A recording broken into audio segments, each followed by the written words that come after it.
നമസ്കാരം, JB ജംഗ്ഷനിലേക്ക് സ്വാഗതം. ലജ്ജാവതിയായി മലയാളിയുടെ മനസ്സിലേക്ക് പടർന്നു കയറിയ നമ്മുടെ സ്വന്തം ജാസി ഗിഫ്റ്റുമായിട്ടുള്ള സംഭാഷണം ഈ എപ്പിസോഡിലും തുടരുകയാണ്. ജാസിയുടെ ആത്മാവാണ് ലജ്ജാവതി. ഇല്ലേട്ടാ, ലജ്ജാവതിയാണ്. ഞാൻ സ്വന്തമായിട്ട് തന്നെ കേട്ടിട്ടുണ്ട്. അത് എത്രയോ പ്രാവശ്യം. എനിക്ക് അതിപ്പോഴും സർപ്രൈസ് ആണ്. ഞാൻ റെക്കോർഡ് ചെയ്തിട്ട് ഞാൻ എന്റെ സ്വന്തം പാട്ട് തന്നെ ഒരു 30-40 റൗണ്ട് കേട്ടു. ഈ പിന്നെ സിനിമയിലെ മറ്റ് 2 പാട്ടുകളും ഇതോടൊപ്പം തന്നെ ഹിറ്റായതാണ്. അതെ അതെ, ലജ്ജാവതിയെ പോലെ തന്നെ ഹിറ്റായ പാട്ടുകളാണ്. മലയാളത്തിന്റെ സിനിമാ സംഗീത ചരിത്രം എടുത്തു കഴിഞ്ഞാൽ ഏറ്റവും ശക്തമായിട്ടുള്ളൊരു സാന്നിധ്യം ജാസിയുടേത് ആണെന്ന് പറയാം. വേറൊരു സംഗീത സംവിധായകന് മാത്രം ഒരു വിപ്ലവകരമായിട്ടുള്ള ട്രെൻഡ് സെറ്റ് ചെയ്തിട്ടുണ്ടെന്ന് പറയാൻ എന്നെപ്പോലൊരു ഒബ്സർവറിന് സാധിക്കില്ല. അപ്പോൾ പിന്നീട് സൗത്ത് ഇന്ത്യയിലും വിദ്യാസാഗർ സാറിനാണെങ്കിലും ഹാരിസ് ജയരാജന് വേണ്ടിയൊക്കെ താങ്കൾ പാടി. ഈവൻ ഞാൻ തന്നെ താങ്കളുടെ ശബ്ദം ഉപയോഗിച്ചിട്ടുണ്ട്.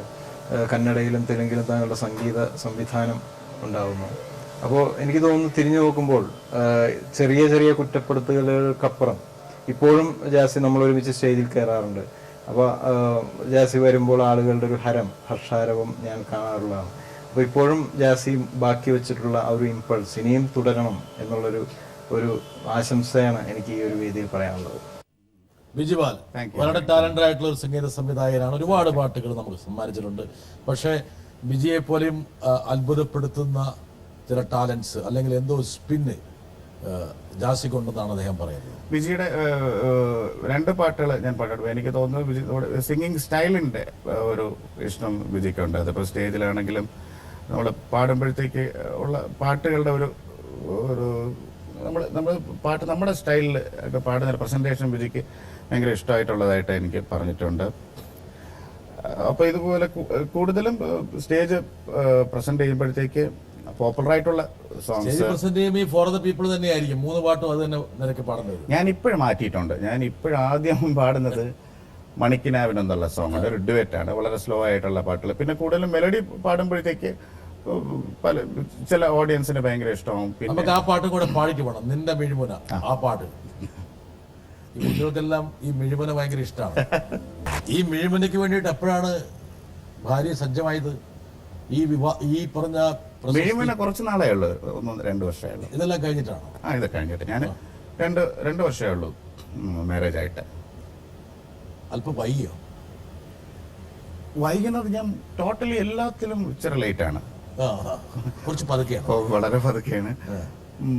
അത് എനിക്ക് തോന്നുന്നത് പഠിത്ത കാര്യങ്ങളിലും ആണെങ്കിലും ഞാൻ MPhil വരെ വെയിറ്റ് ചെയ്തു. ഞാൻ ആക്ച്വലി വേറൊരു ജോലി മ്യൂസിക്കായിട്ടുള്ള മ്യൂസിക്കിലും എനിക്ക് തോന്നുന്നു 10 വർഷം കഴിഞ്ഞിട്ടാണ് ആക്ച്വലി നമ്മൾ വേറൊരു ഫീൽഡ് ആക്ച്വലി ടോട്ടലി മനസ്സിലായി തുടങ്ങിയപ്പോഴത്തേക്കും. ലജ്ജാവതിയൊക്കെ വന്ന് ക്യാമ്പസുകളിൽ ജാസി ഇങ്ങനെ പൂത്തൊരിഞ്ഞ് നിൽക്കുകയാണ്. ഇത് ജാസിയുടെ കല്യാണമാണോ? പൂത്തെറിഞ്ഞ് നിൽക്കുകയാണ്. സ്വാഭാവികമായിട്ടും ഒരുപാട് ആൾക്കാർ മിഴിമുന വെച്ച് ജാസിയെ ആക്രമിക്കാനും ആകർഷിക്കാനും അതുണ്ടാവില്ല. അന്ന് വാട്സാപ്പ് കുറവായിരുന്നു. ഫോൺ വിളി ഉണ്ടായിരുന്നു. ഒരുപാട് ആരാധകന്മാർ വന്നു. ഫോണിൽ കൂടെ വന്നു. നമുക്കത് എന്തായാലും അവോയ്ഡ് ചെയ്യാൻ പറ്റില്ലല്ലോ. കാര്യം ഒരാൾ പാട്ട് ഇഷ്ടപ്പെടുന്നു പറയുമ്പോഴത്തേക്ക് നമ്മൾ സ്വാഭാവികമായിട്ടും ആ കോൾ എടുക്കുക, അത് കേൾക്കുക എന്ന് പറഞ്ഞാൽ നമ്മുടെ ഒരു അവർക്ക് കൊടുക്കുന്ന റെസ്പെക്റ്റ് ആണ്. അങ്ങനെ ഒരു നമുക്ക് പ്രത്യേക താല്പര്യം. അടുത്ത 2-3 പ്രണയങ്ങൾ ഉണ്ടായിരുന്നു. ജാസിയുടെ ചില സുഹൃത്തുക്കളുടെ അടുത്ത് പറഞ്ഞു. ഇതെല്ലാം ഒരേ സമയത്തായിരിക്കും. അങ്ങനെയാണെങ്കിൽ അങ്ങനെ സീരിയസ് ആയിട്ടൊന്നും ഇല്ലായിരുന്നു കേട്ടോ. കളിയിലും ഇല്ലായിരുന്നു പ്രത്യേകിച്ച്. അങ്ങനെ ഒരു ജാസിയുടെ മൂക്ക് വേർക്കുന്ന ഞാൻ കാണുന്നുണ്ട്. ഒന്നുമില്ല. ഇവിടെയാണ് ഞാൻ വിട്ടവിടെ. എന്താ കാരണം വെച്ചാല് ജാസി ഒരു തരത്തിലും വിഷമിക്കേണ്ട തീരുമാനം. മാത്രമല്ല ചേട്ടൻ ഈ കല്യാണ വീഡിയോ കാണിച്ചെടുത്ത് ചോദിക്കാനും പാടില്ല. അവള് വന്നുപോയി. ഇത് നമ്മള് സ്വകാര്യമായിട്ട് പറയാം. അതെ അതെ, ആരും കേൾക്കരുത് കേട്ടാ. ജാസി പറയാൻ പോവാ. വേണ്ട, വിട്ടുകളാ. ഏതൊക്കെയാലും വൈകിയാണെങ്കിലും എല്ലാം പതുക്കെയാണെന്ന് പറഞ്ഞു. എന്തായാലും വേണ്ടില്ല, ജീവിതത്തിലേക്ക് റീനയല്ലേ? റീന, അതുല്യ എന്ന പേര് റീന എന്നുള്ള. അത് ജാസി മാറ്റിയതാണോ? ഇല്ല, അവർക്ക് 2 പേരുണ്ട്. അതെന്താണെന്ന് ഞാൻ ഇപ്പോഴും കറക്റ്റ് അറിഞ്ഞൂടാ. അതുല്യ എന്നൊരു പേരുണ്ട്. റീന അത് വളരെ വളരെ പ്രഹേളിയാണ്, ഉത്തരം കിട്ടാത്ത ചോദ്യമാണ്. രണ്ട് സോണിൽ നിൽക്കുന്ന പേര്. അപ്പം ജാസിക്ക് ഇഷ്ടം വരുമ്പോ റീന എന്ന് വിളിക്കും, ദേഷ്യം വരുമ്പോ അതുല്യ എന്ന് വിളിക്കും, അങ്ങനെയാണ്. ഞാൻ ഡേ അതിന്റെ നിർത്തും. റീനയാണ് കൂടുതൽ ഞാൻ യൂസ് ചെയ്യാറുള്ളത്. അതുല്യേക്കാളും റീന പെട്ടെന്ന് കംഫർട്ടബിൾ ആയിട്ട്. ജാസിയെ പോലെ തന്നെ സംഗീതം പഠിക്കുന്ന കുട്ടിയാണ്. ഞാൻ പറഞ്ഞിട്ടുണ്ട് പാടരുതെന്ന്. പാട്ടൊക്കെ ഇഷ്ടമാണ്. പാട്ട് ആസ്വദിച്ചോളൂ, പാടാൻ പാടില്ല. പാടാൻ പാടില്ല, പ്രത്യേകിച്ച് ഞാൻ വരുമ്പോഴത്തേക്ക്. അത് ഞാൻ പ്രത്യേകിച്ച് പാടാം. അങ്ങനല്ല, പാട്ട് ആസ്വദിക്കും. പിന്നെ ഞാൻ പ്രത്യേകിച്ച് നിർബന്ധിച്ച് അങ്ങനെ പാടിക്കാറില്ല കേട്ടാ. ജാസി ഒന്ന് സംഗീത സംവിധാനം ചെയ്ത് റീനെ കൊണ്ടൊന്ന് പാടിപ്പിച്ചാലോ? നമുക്ക് കേൾക്കാൻ വേണ്ടി ചെയ്യാം. നമുക്ക് അങ്ങനെ ഒരു സാഹസത്തിന് മുതിരുന്നില്ല. കുറച്ചൊന്ന് കഴിയട്ടെ, ഇപ്പൊ തുടങ്ങിയതല്ലേ ഉള്ളൂ. കുറച്ചൊക്കെ കഴിഞ്ഞിട്ട് ജീവിതം കുറച്ചുകൂടെ അങ്ങോട്ട് പോട്ടല്ലേ. അതെ അതെ, പറയാൻ പറ്റില്ല. പാടും ചിലപ്പോഴേ അങ്ങനെ നമ്മളെ ധിക്കരിക്കാനുള്ള സാധ്യത കാണുന്നുണ്ട്. അതെ അതെ, വരട്ടെ.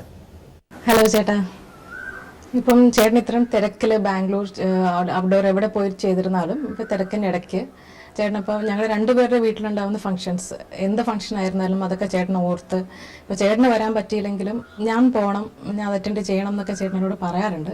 അപ്പൊ ചേട്ടൻ എങ്ങനെയാണ് ഇതെല്ലാം ഇങ്ങനെ ഓർത്ത് എടുത്ത് പറയുന്നത്? അതിന് വലിയ ബുദ്ധിയൊന്നും വേണ്ട. അതായത് മൂപ്പർ പോകാത്ത ഒരാളെ പറഞ്ഞു വിടാനുള്ള പരിപാടിയാണ്. എങ്ങനെയാ ഭാര്യ എങ്ങനെ പറ്റിച്ച്? ഞാൻ പൊതുവെ പറ്റിക്കുന്ന സ്വഭാവമാണ്. കൂടുതലായിട്ട് ഈ ഫംഗ്ഷൻസിന് അധികം പോകില്ല.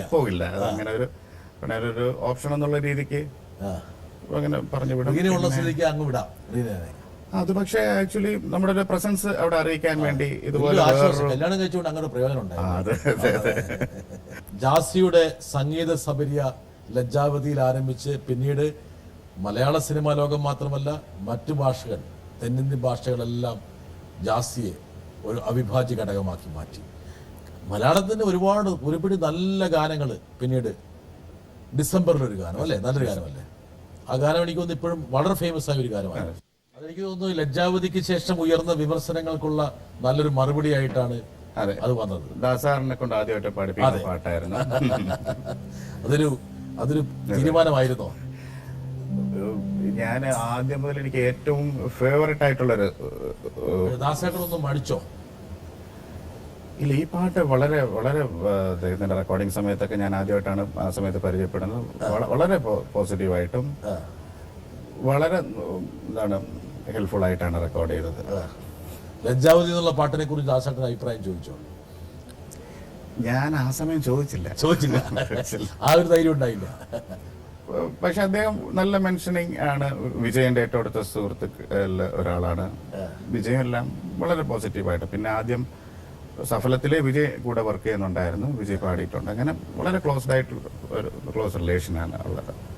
എന്തായാലും ഈ പാട്ട് പിന്നീട് എനിക്ക് ടെലിഫോണിലൊക്കെ റിംഗ് ടോൺ ഒക്കെ ആയിട്ട് വന്നു ഈ പാട്ട്. അതെ, സ്നേഹത്തുമ്പി. അതുപോലെ അശ്വരൂഢത്തിലെ പാട്ട് അല്ലെ, അഴകല്ല. ഈ ലജ്ജാവതിയിൽ നിന്ന് പിന്നീട് സ്റ്റേജുകളിലൊക്കെ ഡിമാൻഡ് വന്നത് ലജ്ജാവതി പാടാൻ വേണ്ടിയാണ്. പക്ഷെ പിന്നീട് എനിക്ക് തോന്നുന്നു കുറച്ച് കഴിഞ്ഞപ്പോഴേക്കും സ്നേഹത്തുമ്പി, പിന്നീട് എനിക്ക് തോന്നുന്നു പോക്കിരാജയിലേക്ക് ആ ഒരു പാട്ട് കൊണ്ടുവന്നു. ജാസിയുടെ ശൈലിയിൽ ഒരുപാട് മാറ്റങ്ങൾ വന്നു എന്ന് ചില ആൾക്കാർ നിരീക്ഷിച്ചു. പഴയ ഫോക്ക് വെസ്റ്റേൺ മിക്സിൽ നിന്നൊക്കെ ഒരുപാട് അങ്ങോട്ട് മാറി. അതെന്താ ജാസി ബോധപൂർവം മാറിയതാണോ അതെയോ ഒരുപാട് വെറൈറ്റീസ് ഒരു പക്ഷേ സംഗീത സംവിധാനത്തിൽ വേണമെന്ന്? മെലഡി ചെയ്യണമെന്നുള്ള താല്പര്യമുണ്ട് കേട്ടോ. ആക്ച്വലി കമ്പോസ് ചെയ്യാൻ ഫാസ്റ്റ് ആയിട്ടുള്ള സോങ്സ് ആണ്. മെലഡി ചെയ്യാൻ ഫാസ്റ്റ് ആയിട്ട് ഒരു പാട്ട് ചെയ്യുന്നതിന് അത്ര ഒരു മെനക്കെടില്ലാതായിട്ട് എനിക്ക് തോന്നിയിട്ടുള്ളത്. മെലഡി വലിയ ചലഞ്ചിങ് അല്ല, അത്ര ചലഞ്ചിങ് ആയിട്ട് എനിക്ക് തോന്നുന്നില്ല. കാര്യം അത് അത്രയും സ്പേസ് ഉണ്ട്, അത്രയും സ്ഥലമുണ്ട് നമുക്ക് എന്തുകൊണ്ട് ഡിഫൈൻ ചെയ്യാൻ. സ്പീഡ് പാട്ടെന്ന് വെച്ചാൽ പൊയ്ക്കൊണ്ടിരിക്കണം, അതിനകത്ത് ആൾക്കാരെ ഇഷ്ടപ്പെടുത്തണം. അങ്ങനെ കുറെ ഫാക്ടേഴ്സ് ഫാസ്റ്റ് ആയിട്ടുള്ള നമ്പേഴ്സിന്റെ ഒരു കടമ്പായിട്ട് എനിക്ക് തോന്നുന്നു. മറ്റൊന്ന് മലയാളിയുടെ ഒരു പൊതു സൈക്ക് ഒരു പക്ഷേ മെലഡിയുടെ ഒപ്പമാണെന്ന് ചിന്തിച്ചു, അങ്ങനെ നോക്കുന്നുണ്ടോ? നല്ല ട്യൂൺസ് എല്ലാവരും ഇഷ്ടപ്പെടും. പിന്നെ പൊതുവെ എല്ലാവർക്കും മെലഡിയോട് ഒരു താല്പര്യമുണ്ട്. അതിന് പ്രധാന കാരണം എന്ന് വെച്ചാൽ നല്ല ഫാസ്റ്റ് ആയിട്ടുള്ള പാട്ട് നമുക്ക് വേറെ എൻജോയ്മെന്റ് തരും. വേറെ ജാസി ഫാസ്റ്റ് ആയിട്ടുള്ള പാട്ടിന്റെ പ്രത്യേകത വെച്ചാൽ അതൊരു റേസ് വാക്കാണ്. ശരിയായ ഭയങ്കര ഹിറ്റാവും, അതല്ലെങ്കിൽ വലിയ വേണമെങ്കിൽ അത് പരാജയപ്പെടും. തീർച്ചയായിട്ടും വളരെ സ്പെസിഫിക് ആയിട്ട് വളരെ പർട്ടിക്കുലർ ഒരു നല്ലൊരു മെലഡി ഉണ്ടെങ്കിൽ മാത്രമേ അതിനകത്ത് യഥാർത്ഥത്തിൽ വിദ്യാസാഗർ സാറൊക്കെ അതിന്റെ ഒരു ഉസ്താദാണ്, രാജാ സാർ, അവരൊക്കെ എനിക്ക് തോന്നുന്നു, പിന്നെ കീരവാണി സാർ, ദേവിശ്രീ പ്രസാദ്, ഇപ്പോഴും മനീഷ് ശർമ്മ, തമൻ, ആക്ച്വലി അങ്ങനെയുള്ള മ്യൂസിക്കേഴ്സ് എല്ലാം വളരെ ഫാസ്റ്റ് ആയിട്ടുള്ള ഒരു ട്രാക്കിനകത്ത് നിന്ന് മാക്സിമം നല്ലത് കൊടുക്കുന്നത്. വിജയിപ്പിക്കാൻ ഭയങ്കര പാടുള്ള ഒരു സംഭവമാണ്, ഫാസ്റ്റ് ആയിട്ടുള്ള പാട്ടായിട്ടാണ് എനിക്ക് തോന്നിയിട്ടുള്ളത്. എനിക്ക് തോന്നുന്നു ജാസിയുടെ പാട്ടുകളിൽ ശ്രദ്ധിക്കപ്പെടും നല്ലൊരു പാട്ടെന്ന് പറയാവുന്ന പാട്ടുകൾ ശ്രദ്ധിക്കപ്പെട്ട ഒരു അല്ലേ? പാട്ടാണ്. ശ്രദ്ധിക്കപ്പെട്ട പാട്ടാണ്. ഇതിൽ പുതിയ രീതിയിൽ ഫാസ്റ്റ് ആണ്, അതുപോലെ മെലഡി ഉണ്ട്. ഒരു സമ്മിശ്ര ഭാവമുണ്ട്. ഒരു എന്താ പറയാ, ഒരു പക്ഷെ ആൾക്കാർക്ക് പെട്ടെന്ന് ഹൃദ്യമാകും. ഇത് നമുക്ക് പാടണോ? ഇതിന്റെ കന്നഡ ഉണ്ടോ? ഇതിന്റെ കന്നഡയുണ്ട്. വേണമെങ്കിൽ അതാണ് എളുപ്പമെങ്കിൽ അത് പാടിക്കൂ. കന്നഡ പാടാം. കാര്യം ഇവിടെ ആർക്കും അറിയില്ലല്ലോ, അപ്പൊ കന്നഡ പാടാം. അല്പം തെറ്റിയാലും കുഴപ്പമില്ല. ഒരാൾ വരുന്നു. ചേട്ടാ, നമ്മുടെ നിദ്രയിൽ ചെയ്ത ശലഭമഴയുടെ ഒരു എക്സ്പീരിയൻസ് ഒന്ന് ഷെയർ ചെയ്യുന്നതാണ്. നമ്മൾ മെയിലിൽ കുറേ സ്ക്രാച്ചസ് അങ്ങോട്ടും ഇങ്ങോട്ടും, ചേട്ടൻ പാടി കുറേ ഇങ്ങോട്ടായിരിക്കും, നമ്മൾ പാടി കുറേ അങ്ങോട്ടായിരിക്കും. അങ്ങനെ ഡിസൈഡ് ചെയ്ത ആ പാട്ടിൻ്റെ ഒരു ജേണി ഒന്ന് ഡിസ്കസ് ചെയ്യാൻ നമ്മളാണ്. അതേപോലെ തന്നെ നമ്മുടെ കല്യാണപ്പാട്ടും ഇല്ലേ, അതും കുറേ പേര് എൻജോയ് ചെയ്തിട്ടുള്ളൊരു സോങ്ങാണ്, ഇൻക്ലൂഡിങ് മീ. എൻ്റെ ഒരു വളരെ ഫേവറേറ്റ് സോങ്ങാണ് അതിപ്പോൾ. ആൻഡ് സന്തോഷ് ശർമ്മ അത് എഴുതി, പുള്ളിക്കും ഭയങ്കര ഇഷ്ടപ്പെട്ട ഒരു പാട്ടാണ്, അമ്മയ്ക്ക്, അങ്ങനെ കുറേ പേർക്ക്. അപ്പോൾ ആ ഒരു പാട്ടിൻ്റെയും കൂടെ ഒരു സംഭവം ഡിസ്കസ് ചെയ്തപ്പോൾ ഹൗ വി കെയിം അപ്പ് ഈ രണ്ട് ഡിഫറെൻറ്റ് സോങ്സ്. സിദ്ധാർത്ഥ്, നിദ്രയില് ഉള്ള പാട്ട്. സിദ്ധാർത്ഥായിരുന്നു അതിനകത്തെ നായകനല്ലേ? അദ്ദേഹമായിരുന്നു വളരെ ബ്രില്യൻ്റ് ആയിട്ടുള്ള ഒരു ഡയറക്ടറായിരുന്നു. അദ്ദേഹത്തിന്റെ സജഷൻസ് വളരെ ഫേവറബിൾ ആയിരുന്നു ആ സമയത്ത്. ശലഭമഴ എന്നുള്ള സോങ്ങാണ് ആദ്യം കമ്പോസ് ചെയ്തത്. അത് ആക്ച്വലി ഓരോ ഫ്രേസ് ആയിട്ടായിരുന്നു. സിദ്ധാർത്ഥ് വേറെ സ്ഥലത്തിരിക്കും, ഞാൻ വേറെ സ്ഥലത്തിരിക്കും, അങ്ങനെ phrase to phrase actually compose ചെയ്ത് പോയൊരു സോങ്ങാണ് അത്. വളരെ നല്ല രീതിയിൽ തന്നെ ആ പാട്ട് റെക്കോർഡ് ചെയ്യാൻ പറ്റി. അപ്പോഴത്തേക്കും ഇപ്പം അദ്ദേഹത്തിന്റെ ഒരു പാരമ്പര്യമായിട്ടുള്ള ഒരു മ്യൂസിക്കൽ ഒരു ജീനിയസ്നെസ് ഉണ്ട് സിദ്ധാർത്ഥിന്റെ ഉള്ളിൽ. അപ്പൊ അത് സത്യം പറഞ്ഞാൽ അതിനകത്ത് ഈ പറയുന്ന പോലെ കല്യാണ സോങ്ങും അതിനകത്തുണ്ട്.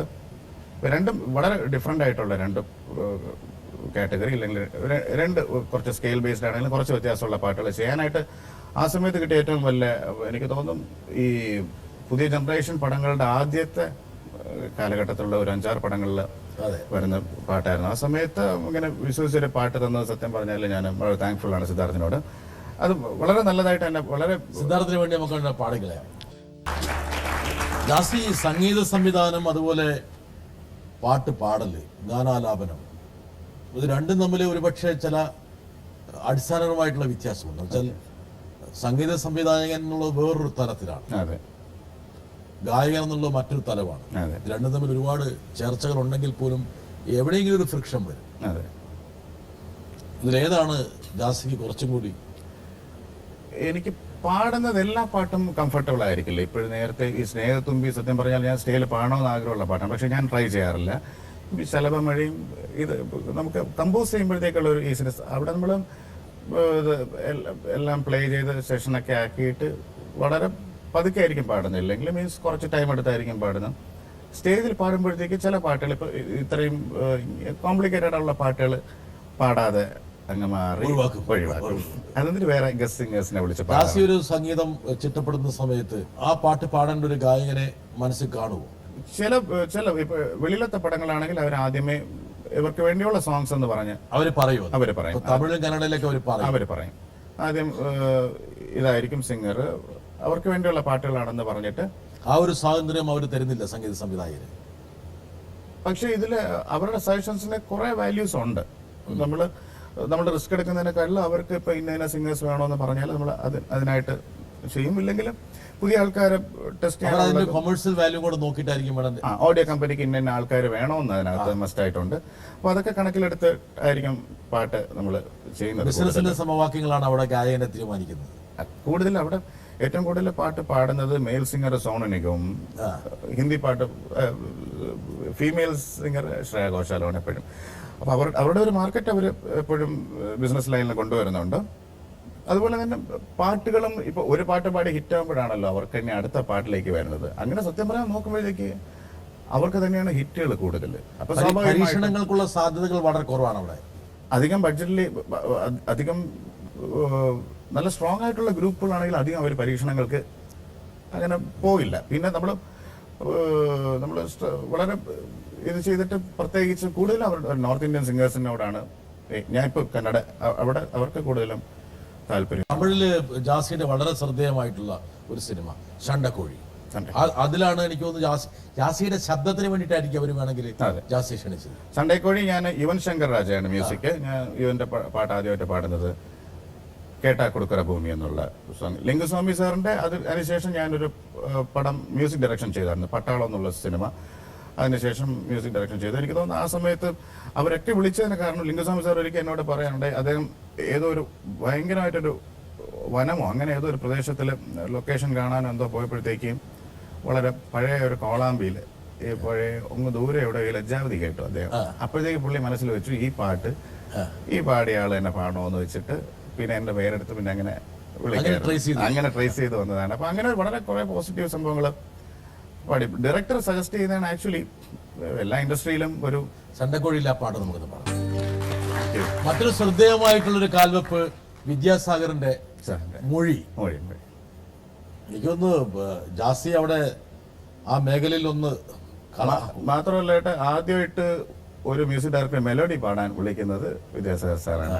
സാറ് മൊഴിയെ സെവാനം സേല കിട്ടിയ എന്നുള്ള സിനിമയിലെ പാട്ട് അത് ആ സമയത്ത് അവിടെ വളരെ പോപ്പുലർ. എനിക്ക് വളരെ മൊഴിയൊക്കെ വളരെ വളരെ വളരെ വളരെ സക്സസ്ഫുൾ ആയിട്ട് ബോക്സ് ഓഫീസ് ഹിറ്റ് ആയിരുന്നു.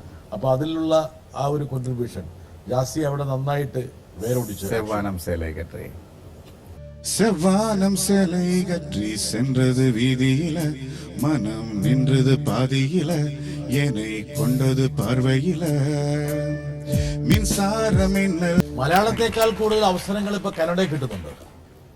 കന്നഡയിൽ ഒത്തിരി അവസരമുണ്ട്. ഒത്തിരി അവസരം മീൻസ് ചെയ്യാൻ പറ്റുന്ന സിനിമകൾ. ബാംഗ്ലൂരാണ് ഇപ്പം ജാസിയുടെ ഒരു ബാംഗ്ലൂരാണ് ഒരു താവളം അല്ലേ? ബാംഗ്ലൂരാണ്. എന്തുകൊണ്ടും കൺവീനിയന്റ് ആയ ഒരു സ്ഥലമാണ്. അതെ അതെ. കാര്യം അവിടെ ഇപ്പോഴും സിനിമകളിലൊക്കെ 5-6 പാട്ട് ഇപ്പോഴും ഇറങ്ങുന്നുണ്ട്. പിന്നെ ഒരു CD ആയിട്ട് തന്നെ ഇറങ്ങുന്നുണ്ട്. ഇവിടെ ഇപ്പോഴും പാട്ടുകൾ താരതമ്യേന ഒരു പാട്ടും 2 പാട്ടും 3 പാട്ട് എല്ലാം കൂടെ മിക്സപ്പ് ആയി CD വരുന്നത്. അവിടെ ഇപ്പൊ ശരിക്കും പറഞ്ഞാൽ ജാസിയുടെ ഇപ്പോഴത്തെ ഒരു സെക്കൻഡ് ഹോം എന്ന് പറയുന്നത് ബാംഗ്ലൂരാണ്. പടങ്ങൾ ചെയ്യുന്നത് അവിടെയാണ്. സെക്കൻഡ് ഹോം ആയിട്ട് പറയാവുന്നതാണ്. ഒരാൾ വരട്ടെ. ഞാൻ ജാസിയുടെ പ്രൊഡക്ഷൻ ഹൗസ് ബാംഗ്ലൂരിൽ വരുമ്പോഴത്തേക്ക് അവിടുത്തെ ടോപ്പ് മോസ്റ്റ് ഡയറക്ടേഴ്സ് എപ്പോഴും ഒരു 4 പേര് 5 പേര് ആ വീട്ടിൽ കാണും. അപ്പോൾ നമ്മൾ സ്റ്റുഡിയോയിൽ നിന്ന് ഇറങ്ങി വരുമ്പോഴത്തേക്ക് അവർ ഒരാളൊരു ഫ്രൈഡ് റൈസ് ഉണ്ടാക്കുന്നു, എല്ലാവരും കയ്യിൽ കൊണ്ടു കൊടുത്തിട്ട്.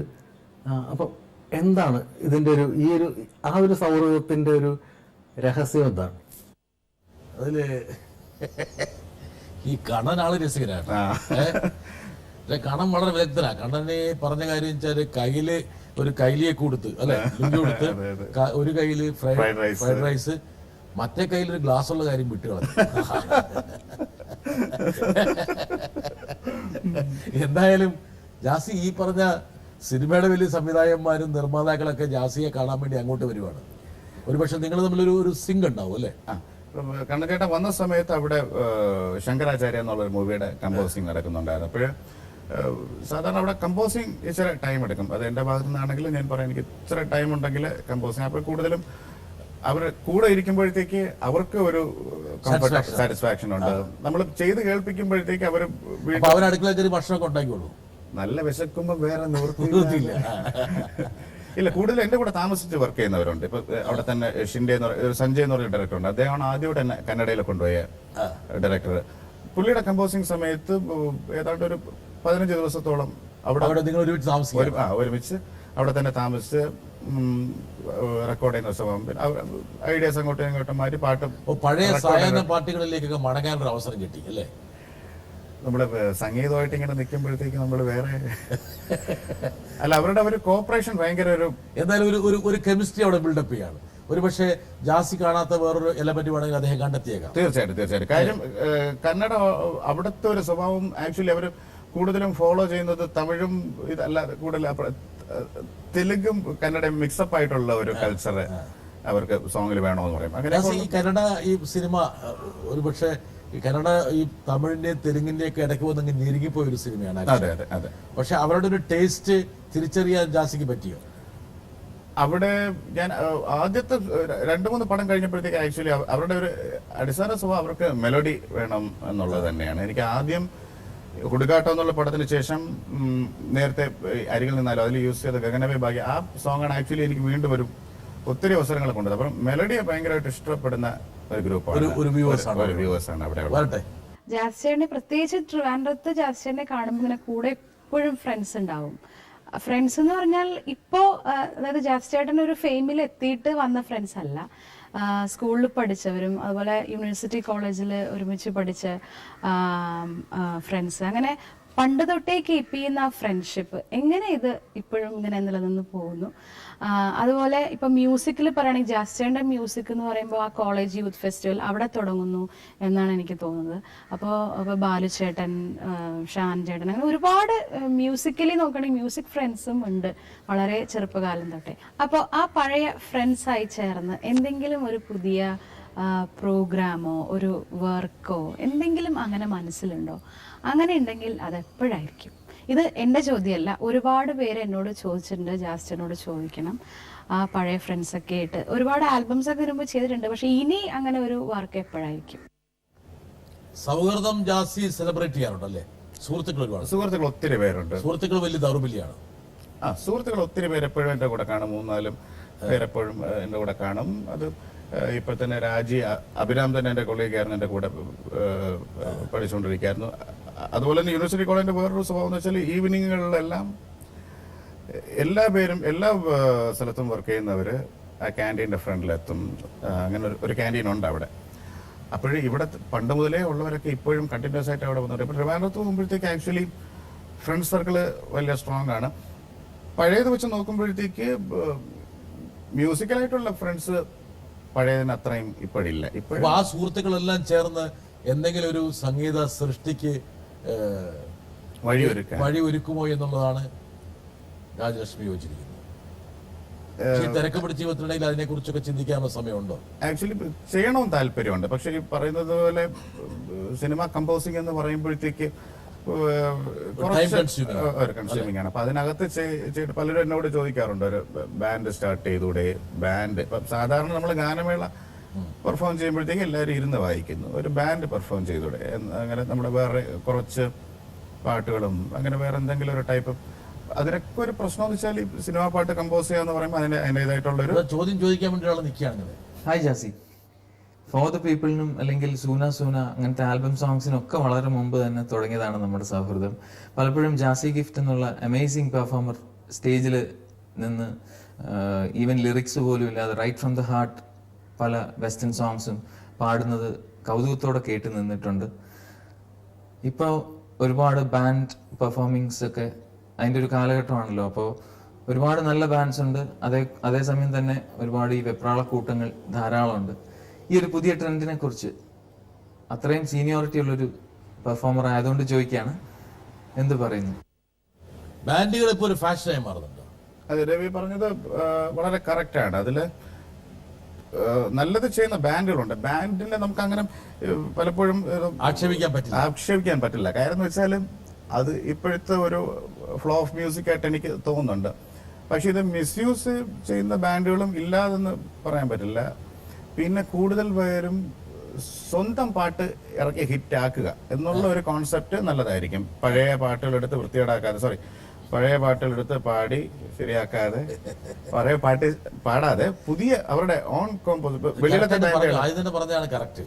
അറിയാ സ്ലിപ്പായി പോയതാണ്. ചില സത്യങ്ങൾ അങ്ങനെ സ്ലിപ്പായിട്ടേ അല്ല, എനിക്ക് തോന്നുന്നു ഈ സ്വന്തം പാട്ട് ഹിറ്റാക്കുന്ന ബാൻഡ് വന്നാലും നല്ലതായിരിക്കും. കാര്യം വെളിയിലത്തെ ബാൻഡുകളൊക്കെ കാണുമ്പോൾ എല്ലാം ഓൺ സോങ്സ് ആണ്. ഒരു ബാൻഡ് അങ്ങനെ ഒരു സംഭവം കാണിച്ചു കഴിഞ്ഞാൽ എല്ലാവരും പിന്നെ ബാൻഡിന് സ്വന്തം ഒരു ആൽബം ചെയ്യുന്നത് നല്ലതായിരിക്കും. നമ്മുടെ സമയമൊന്നുമില്ല ഒരു ബാൻഡ് ഉണ്ടാക്കാനൊക്കെ ആയിട്ട്. ഞാൻ യഥാർത്ഥത്തിൽ ഒരു ഡാൻസ് ആൽബം ഒരു പ്ലാനിങ് ഉണ്ട്. സ്പീഡ് സന്യാസി എന്ന് പറഞ്ഞൊരു ബാൻഡല്ല, അത് ആക്ച്വലി ഒരു ഡാൻസ് ആൽബമാണ്. ഞാനും എൻ്റെ ഒരു ഫ്രണ്ട് എമിൽ രണ്ടുപേരോട് ചേർന്നാണ് അത് പ്രൈമറി വർക്ക്സ് ഒക്കെ സ്റ്റാർട്ട് ചെയ്തു. പക്ഷെ നമ്മൾ ലോഞ്ച് ചെയ്യുമ്പോഴത്തേക്ക് അത്രയും നല്ലതായിട്ട് ചെയ്യണം. പെട്ടെന്ന് ചെയ്യണമെന്നില്ല. ഒന്ന് അല്ല, ജാസിയിൽ നിന്ന് ഒരുപാട് ആൾക്കാർ പ്രതീക്ഷിക്കും. അതുകൊണ്ട് അത് നല്ലതായിട്ടേ ഇറക്കാൻ ചെയ്തില്ലെങ്കിൽ പറ്റും. അതെ, അതെ. വലിയ വിമർശനങ്ങൾ തീർച്ചയായിട്ടും. ജാസിയെ കുറിച്ച് ഒരാളും കൂടി പറയാൻ വേണ്ടി കാത്തിരിക്കുന്നു. ജാസിയേട്ടനെ കുറിച്ച് പറയുകയാണെങ്കിൽ സംഭവം കുറെ പറയാനുണ്ട്. കാരണം ജാസിയേട്ടനും ഞാനുമായിട്ടുള്ള ഒരു അസോസിയേഷൻ, ഞങ്ങൾ രണ്ടുപേരും ഏകദേശം ഒരേ സമയത്താണ് കരിയർ ഞങ്ങൾക്ക് ബ്രേക്ക് കിട്ടിയതൊക്കെ. ഏകദേശം ഒരേ ടൈമിലാണ് നമ്മൾ സീനിലേക്ക് വന്നത്. പക്ഷെ ഞാൻ എപ്പോഴും ശ്രദ്ധിച്ചിട്ടുള്ള ഒരു കാര്യം എന്ന് പറഞ്ഞാൽ, ജാസിയേട്ടൻ എപ്പോഴും likes to speak through his work. ഒരിക്കലും ഇപ്പൊ ആര് എന്തെങ്കിലും പറഞ്ഞാലും, ഇപ്പൊ ഒരു നെഗറ്റീവ് ആയിട്ടുള്ള ഒരു അഭിപ്രായം ഇപ്പൊ ആരെങ്കിലും പറഞ്ഞാൽ തന്നെ ഉടനെ അതിനെ പ്രതികരിക്കുക, ഒരു സീൻ ഉണ്ടാക്കുക, അങ്ങനെ ഒരു വിഷയമേ ജാസിയേട്ടനില്ല. ജാസിയേട്ടന്റെ ഈ ഒരു chilled out laid back attitude, അതായത് എന്ത് പ്രശ്നം വന്നാലും ഒരു പരിധി വിട്ട് ജാസിയേട്ടൻ ഒരിക്കലും റിയാക്ട് ചെയ്യില്ല. വളരെ കൂളാണ്, വളരെ കാം ആൻഡ് കമ്പോസ്ഡ് ആയിട്ടുള്ള ഒരു വ്യക്തിയാണ്. അപ്പം ഈ ഒരു ആറ്റിറ്റ്യൂഡ് എങ്ങനെ ഉണ്ടാക്കിയെടുത്തു എന്നുള്ളതെന്ന് പറഞ്ഞുതരാമോ? ആൾക്കാരുമായിട്ട് ഇടപെടുന്നതിലുള്ള ഒരു നല്ലൊരു സംഭവമായിട്ടാണ് ഇടപെടൽ കുറവാന്നല്ലേ പറഞ്ഞത് നേരത്തെ. എങ്കിലും കൂടുതൽ നെഗറ്റീവ് സംഭവങ്ങൾ പറയാതെ പോസിറ്റീവായിട്ട് പോകുന്ന ഒരു ആറ്റിറ്റ്യൂഡ് മെയിൻറ്റെയിൻ ചെയ്യണം എന്നുള്ളൊരു ആഗ്രഹം അത് പണ്ട് മുതൽ എനിക്കുണ്ട്. കുറച്ചൊരു ബേസിക് സിനിമ നൽകിയിട്ടുള്ള സാമ്പത്തിക സാഹചര്യങ്ങൾ, ആ സൗഭാഗ്യങ്ങളൊക്കെ ഒരു പക്ഷേ അധികമായിട്ട് കിട്ടി. പക്ഷെ സ്ഥായിയായിട്ടുള്ള സ്വഭാവത്തിൽ വലിയ മാറ്റം വന്നില്ല. മാറ്റം വരാതിരിക്കുകയായിരിക്കും നല്ലത്. വരാതിരിക്കുന്നതാണ് നല്ലതാണ്. ഇനി വരേണ്ട ഒരാളും കൂടെയുണ്ട്. അപ്പോൾ ചേട്ടൻ സൗത്ത് ഇന്ത്യയിൽ ഇപ്പോൾ മലയാളം, തെലുങ്ക്, കന്നഡ, തമിഴ് എല്ലായിടത്തും സോങ്സ് ചെയ്യുന്നുണ്ട്, ചെയ്യുന്നുണ്ട്. പക്ഷേ ഇപ്പോൾ ഇതല്ലാതെ ഒരു ഇന്റർനാഷണൽ ലെവലിൽ ഒരു ചേട്ടൻ്റെ ഒരു സോങ്, ഒരു ബാൻഡ്, അങ്ങനെ എന്തെങ്കിലും ഒരു നമുക്ക് പ്രതീക്ഷിക്കാമോ? അല്ലെങ്കിൽ അങ്ങനെ ഒരു ഡ്രീം ചേട്ടനുണ്ടോ എന്നുള്ളത് ഒന്ന് പറഞ്ഞാൽ കൊള്ളാം. എനിക്ക് ഡ്രീമുണ്ട്. ഡ്രീം ഞാൻ നേരത്തെ പറഞ്ഞതിനായിട്ട് എനിക്കൊരു ഡാൻസ് ആൽബം ചെയ്യണമെന്നൊരു ആഗ്രഹമുണ്ട്. അത് ഈ പറയുന്നത് പോലെ വളരെ ബെസ്റ്റ് ആയിരിക്കണം, ഡാൻസ് ഓറിയന്റഡ്, ഫുള്ള് ഒരു പക്ക ഒരു ഡാൻസ് ആൽബം. നമ്മൾ ഈ കരീബിയൻ ആൽബം ഒക്കെ കാണുന്നത് പോലെ ഒരു വെസ്റ്റേണൈസ്, ഒരു പക്ക വെസ്റ്റേൺ. പിന്നെ നമ്മുടെ ഇവിടത്തെ നേറ്റീവ് യൂസ് ചെയ്യാം, കുറച്ച് ഫോക്ക് കൂടെ ചേർക്കാം. നമ്മുടെ അങ്ങനത്തെ ഒരു പക്ക ഒരു ഇംഗ്ലീഷ് ആൽബം ചെയ്യണമെന്ന്, ഒരു ഡാൻസ് ആൽബം, പക്ക ഒരു ഡാൻസ് മിക്സ് ചെയ്യണമെന്നാണ് എൻ്റെ ഏറ്റവും വലിയ ആഗ്രഹം. അത് പറയുന്നത് പോലെ വളരെ ഈസി അല്ല. അറ്റ്ലീസ്റ്റ് നമ്മൾ ചെയ്യുമ്പോഴത്തേക്ക് മിനിമം ഒരു 2 പാട്ടെങ്കിലും ഹിറ്റായിരിക്കണം വലിയ ചാർട്ടുകളിൽ. അപ്പോൾ അത് വളരെ ഒന്ന് പ്ലാൻ ചെയ്തിട്ട് മാത്രമേ ചെയ്യുള്ളൂ. അതാണ് ഡാൻസ്, അതാണ് എൻ്റെ ഒരു ഡ്രീം. ജാസി പറഞ്ഞ പഴയ ഹോട്ടലിലെ ഗസ്റ്റുകളെയൊക്കെ ഇങ്ങനെ സ്വാധീനിച്ചുകൊണ്ടിരുന്നത് അവരുടെ ജന്മദേശത്തെ നൊസ്റ്റാൾജിക് ആയിട്ടുള്ള പാട്ടുകൾ വെച്ചിട്ടാണ്. ഒരു പക്ഷേ മലയാളത്തിൻ്റെ ഏതെങ്കിലും ഒരു പാട്ട്, ഏതെങ്കിലും തരത്തിൽ ഒരു പഴയ ഗാനം ജാസിക്ക് ഒരു നൊസ്റ്റാൾജിയെ പ്രദാനം ചെയ്യുന്നുണ്ടോ? അതെയോ ജാസി അങ്ങനെയുള്ള പഴയ പാട്ടുകൾ പാടുന്നതായിട്ട് അത്ര ശ്രദ്ധിച്ചിട്ടില്ല.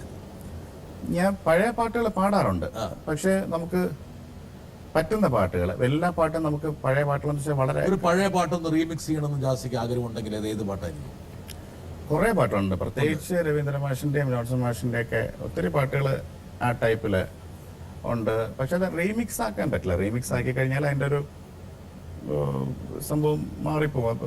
റീമിക്സ് അല്ലാതെ കുറച്ച് നല്ല എലമെന്റ്സ് എടുത്തു വെച്ച് ചെയ്യണം. അങ്ങനെയുള്ള കുറേ പാട്ടുകൾ മനസ്സിലുണ്ട്. ഒരു പക്ഷേ ജാസി പാടുന്ന, ആരെങ്കിലും ആവശ്യപ്പെട്ടാൽ പാടുന്ന ഒരു പഴയ മലയാള ഗാനം ഏതായിരിക്കും? പലപ്പോഴും പല സമയം പല പാട്ടുകളായിരിക്കും, ഓരോ മൂഡിനനുസരിച്ച്.